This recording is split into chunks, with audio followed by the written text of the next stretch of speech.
Good afternoon. Welcome to the Midday Mull for Tuesday, the 8th of June. Continuing to follow McShane's readings, we're reading Deuteronomy chapter 12 today, the chapter talking about worship. And it starts off by saying in verse 2, "Destroy completely all the places on the high mountains, on the hills, and under every spreading tree, where the nations you're dispossessing worship their gods." So instructing the Israelites as they go into the promised land, all the places of worship that the other nations have put up must be destroyed. And in verse 4 it continues, "You must not worship the Lord your God in their way, but you are to seek the place the Lord your God will choose from among your tribes to put his name there for his dwelling. To that place you must go." And God was quite clear. Do not copy the nations round about you. Do not think of what they do. Do not emulate them. You are to worship God in the way that he chooses, in the way that he reveals.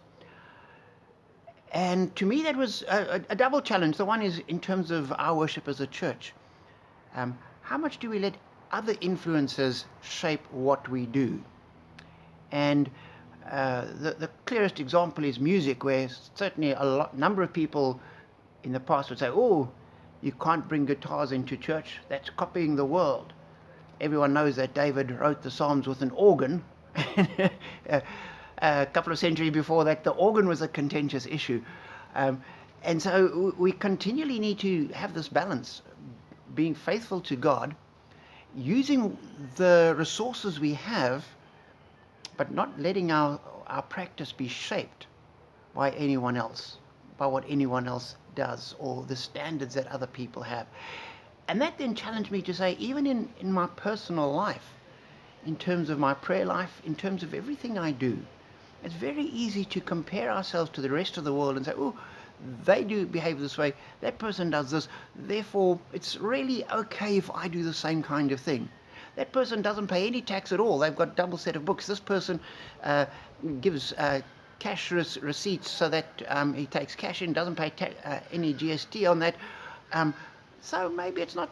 No, we need to not look at the world around us and see what they're doing and emulate them. We need to look to what God tells us and to let him guide us, not only in our worship, but in everything we do. And so I pray that you'll let God guide you. And in this way, we'll be different to the world. The world will look at us. They won't understand us. They may sometimes make fun of us. But we will be different. And that difference will count. And we will be faithful to God.